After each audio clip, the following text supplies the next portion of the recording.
e nós vamos para a conversão real de Maria Madalena, quando ela encontra então nessa existência com Jesus. O primeiro encontro que ela teve na Terra, né, com Jesus. Antes de ir para o encontro, eu quero só deixar registrado aquela voz que ela escutou quando ela estava naquela aldeia, que ela foi naquele bosque, e ela escutou uma voz que ordenou ela que fosse buscar trabalho, que ela decidiu, quando ela decidiu, vendo aquelas aldeãs, que ela queria ter uma vida diferente, lembra disso?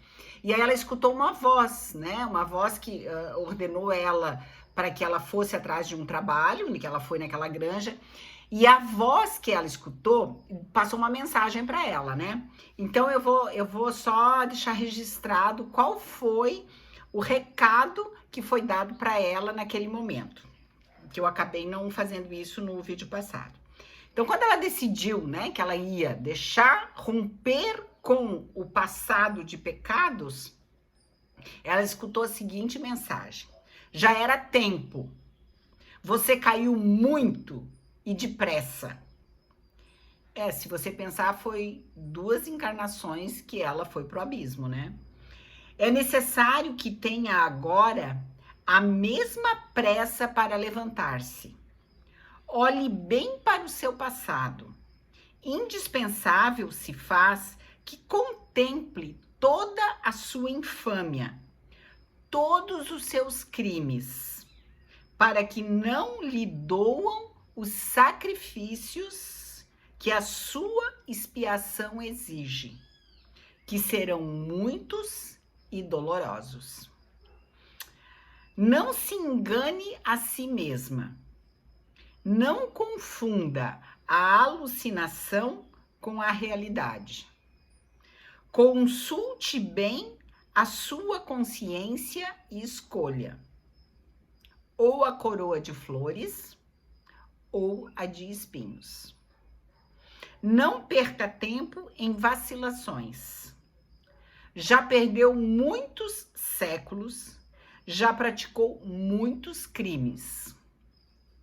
Então, aqui nós podemos depreender que a vida de Íris e de Aurora, que antecederam essa existência de Maria Madalena,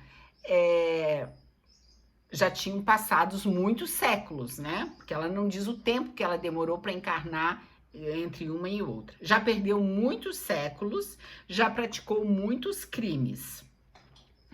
Já é hora de pensar na regeneração. Esta, porém, será lenta, muito lenta.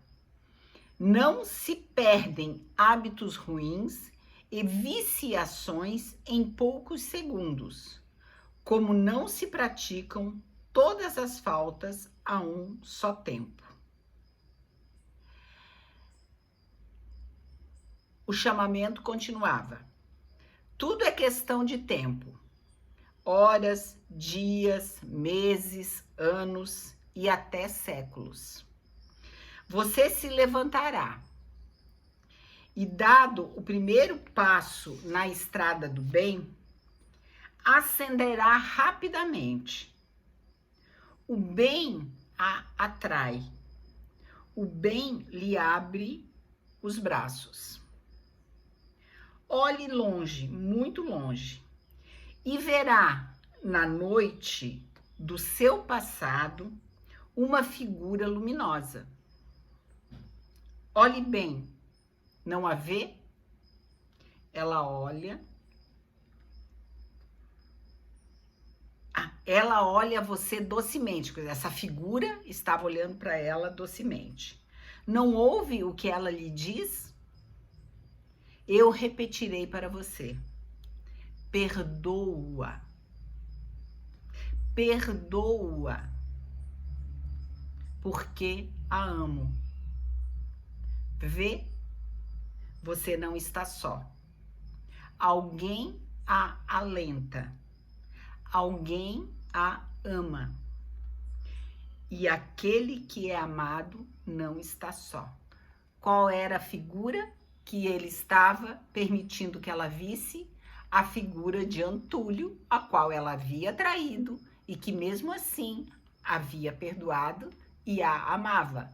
Então essa figura de Antúlio permanecia ainda na existência de Maria Madalena no momento em que ela decidiu, enfim, convertê-la.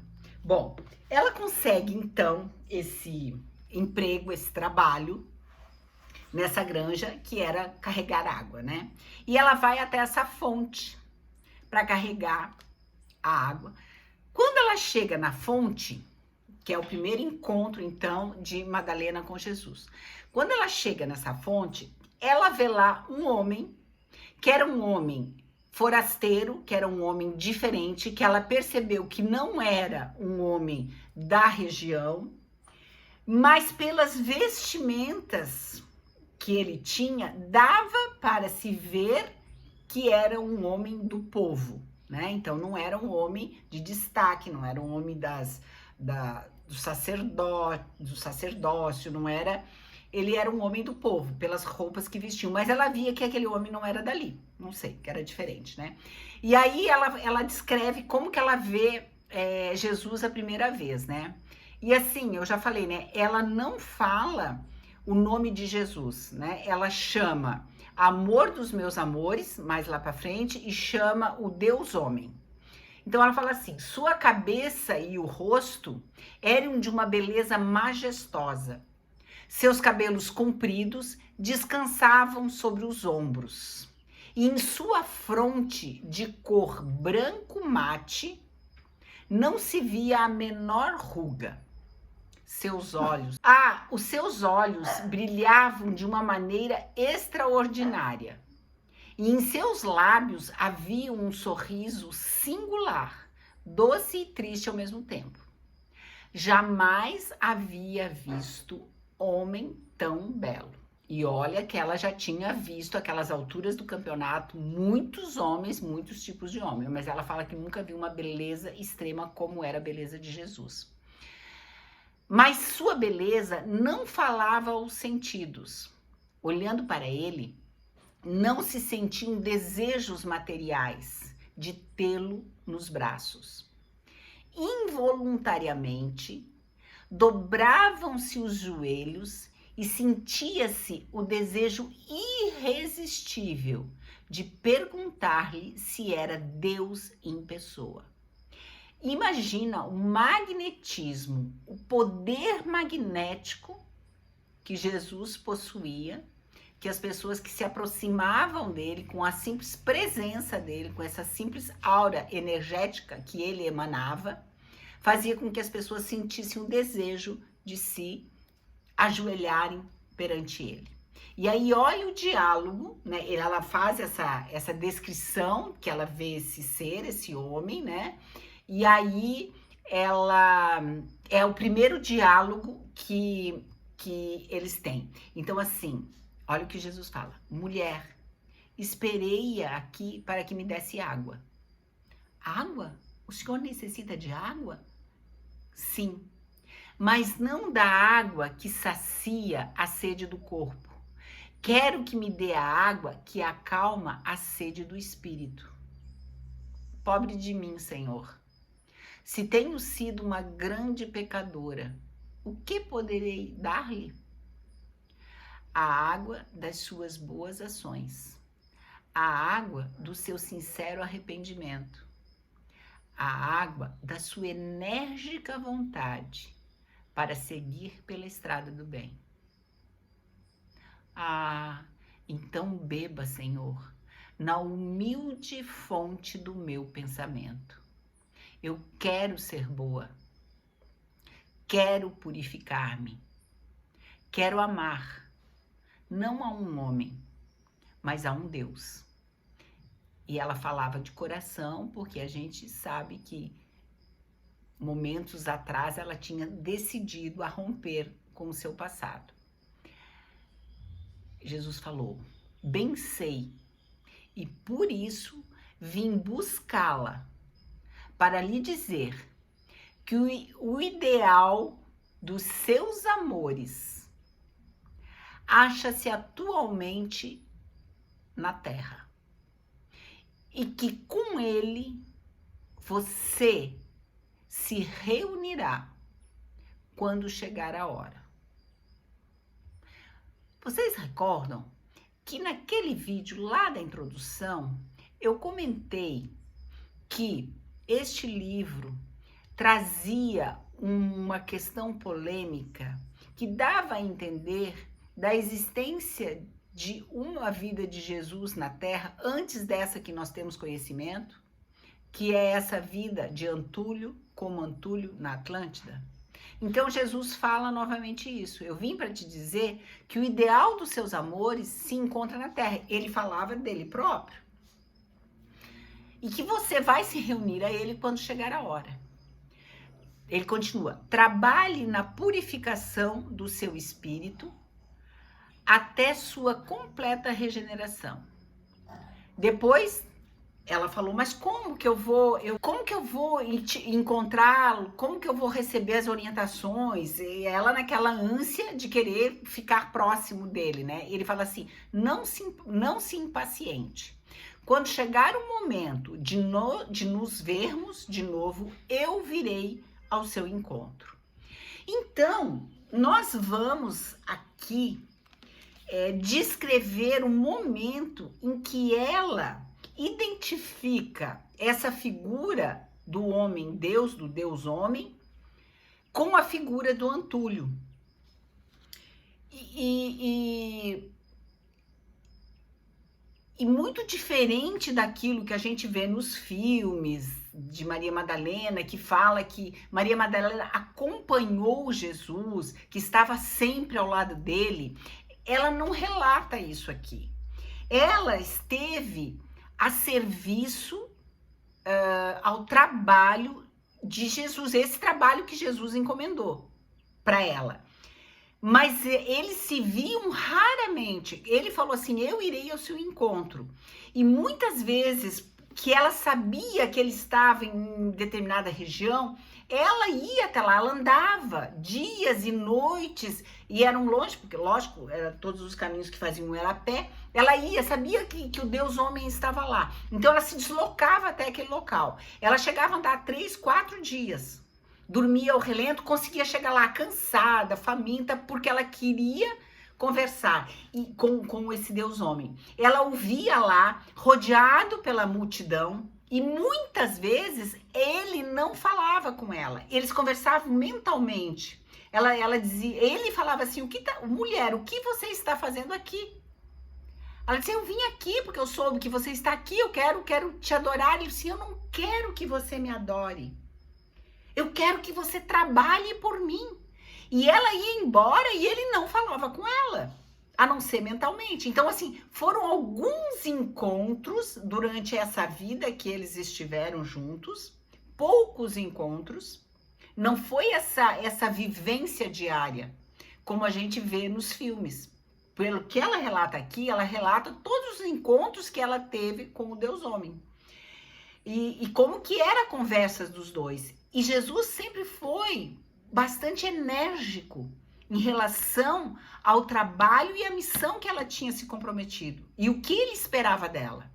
E ele mandava ela de volta ao trabalho, sabe? Bom, daí vamos aqui agora ver o momento em que ela relata Antúlio e Jesus sendo a mesma figura, né?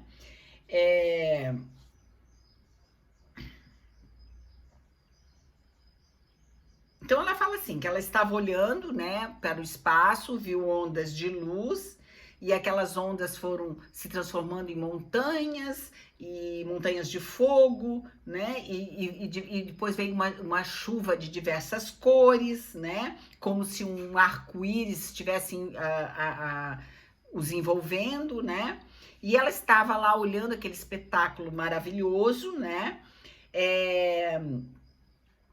aqui essa luz ao fundo começou a aumentar, e que era bastante difícil, que era uma imagem muito bonita, pelo que eu vejo, muito colorida, muito radiante, que ficava difícil ela descrever, mas ela aqui está tentando descrever como é que ela estava vendo isso, né? E que essa luz que estava vivíssima, ela foi se atenuando, e nessa ondas de espumas brancas foram se elevando um vulto, né?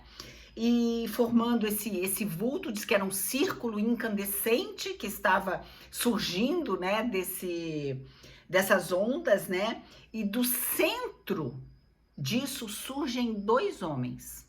Então, assim, ela faz eu imagino ela tendo uma visão. Ela teve essa visão, e aqui ela descreve com todos os detalhes como foi, e daí surge esse vulto desses 2 homens, certo? Um apoiava a cabeça sobre o ombro do outro. Um apoiava a cabeça sobre... Então, eles vieram abraçados. Olhei e não pude conter um grito de assombro, porque naqueles 2 homens eu reconhecia Antúlio. Naqueles 2 homens eu reconhecia Antúlio. E o homem Deus. Então estava Jesus e estava Antúlio, o qual eu adorava. O sábio reclinava, ou seja, Antúlio reclinava docemente a cabeça no peito daquele que queria a dignificação da mulher. Quando eu olhava extasiada, vi que Antúlio movia os lábios. Observei com mais atenção e pude então escutar as seguintes palavras: Íris, como você tardou, mas já não mais me deixará. Será minha por todos os séculos. A minha ciência não pôde redimi-la, mas o meu amor conseguiu.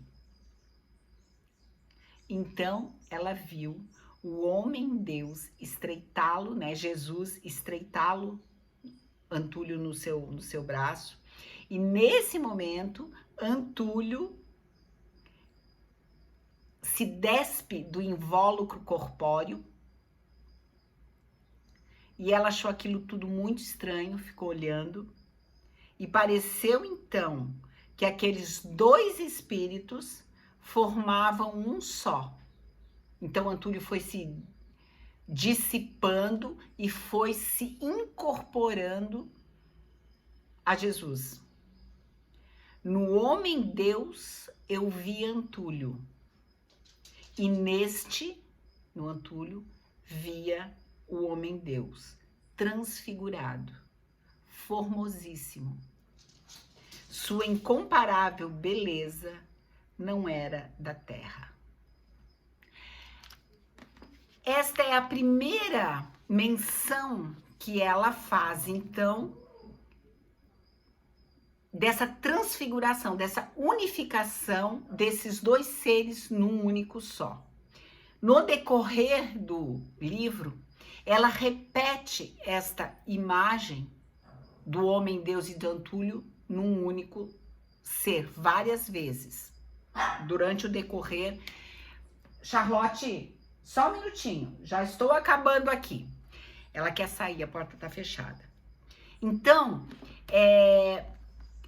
este amor que ela sente por Jesus é um amor de alma. Ela tinha por Jesus um amor que era acima de qualquer coisa. Era um amor que ela explana, ela expõe esse amor que ela sentia por Jesus, e ela sempre confundia este amor e esta visão, este amor por Jesus e a imagem de Jesus, pelo amor que ela sentia por Antúlio e pela visão de Antúlio também.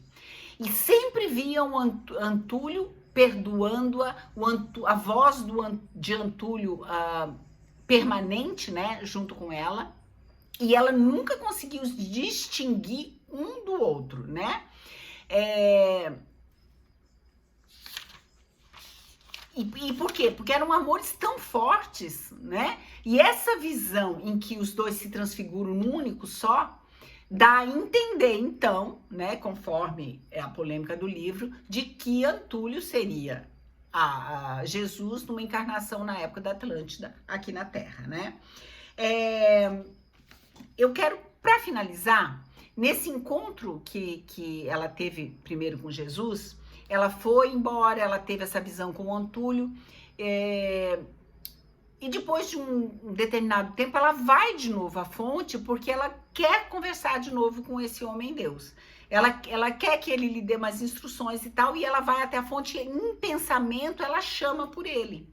E até que um dia Jesus vai ao encontro dela e ainda ralha com ela, diz assim, eu não te falei que eu vou te procurar? Por que você fica me chamando? Vai trabalhar.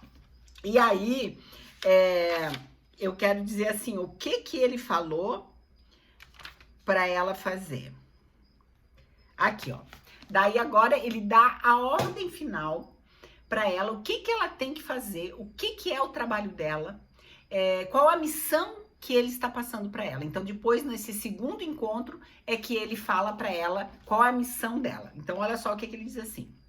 Estou satisfeito com você. Tem se espiritualizado, tem se elevado sobre o lodo dos seus vícios, resolveu regenerar-se, está disposta ao sacrifício.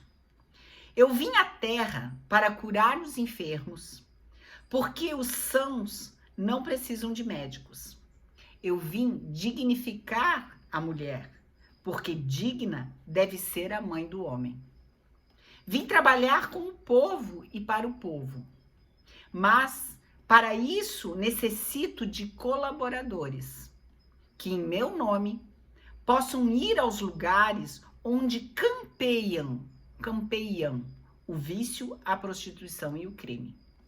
Os sábios e os bons não precisam de redentores, porque eles se elevam pelo amor e pela sabedoria.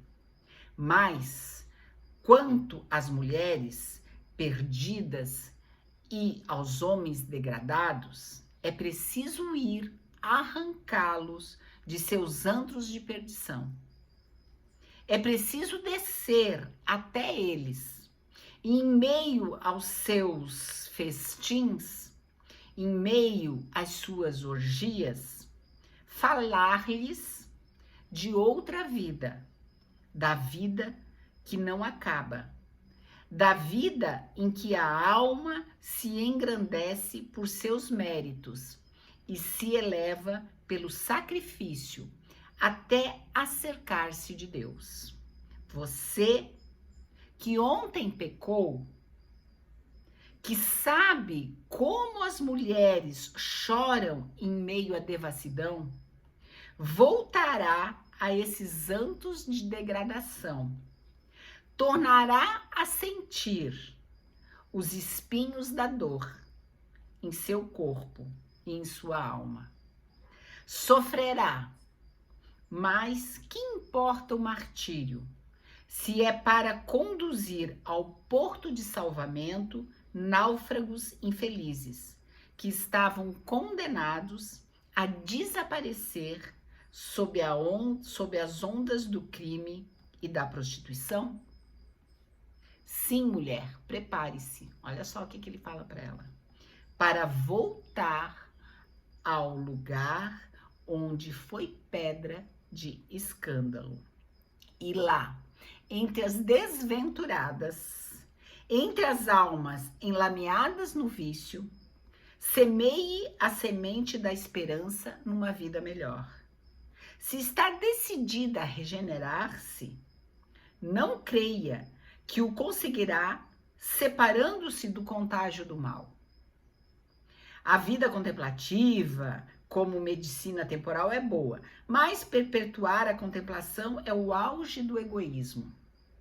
Não sentir, não chorar, não compadecer, nem tomar parte nas dores alheias, é trabalhar para o endurecimento do coração.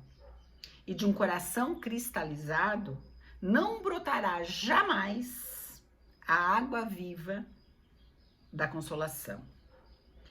Você tem acreditado, mulher, que para alcançar a felicidade suprema, basta abster-se de pecar, que era o que ela fazia, ela queria ficar longe do pecado, né? Está enganada. É preciso procurar fazer com que os outros não pequem. É preciso evitar a queda do semelhante. Então, o chamado de Jesus para Madalena foi neste momento em que ele fala para ela: não basta você não pecar. Agora você vai ter que voltar lá, naquele antro de perdição, e vai sentir os espinhos na carne e começar o teu trabalho de redenção. E é esta parte, então, que nós vamos ver no próximo vídeo. Madalena deixando Jesus e indo de volta àquela cidade grande, e lá outros acontecimentos nós vamos ver, inclusive, porque, como nós vimos naquela minissérie de Maria Madalena, em que o Caio Valério se apaixona para ela, que é um soldado romano, um general romano. Então, existe, de fato, um político do qual ela se encanta por ela, e nós vamos ver, então, como que isso se desenrola no próximo vídeo.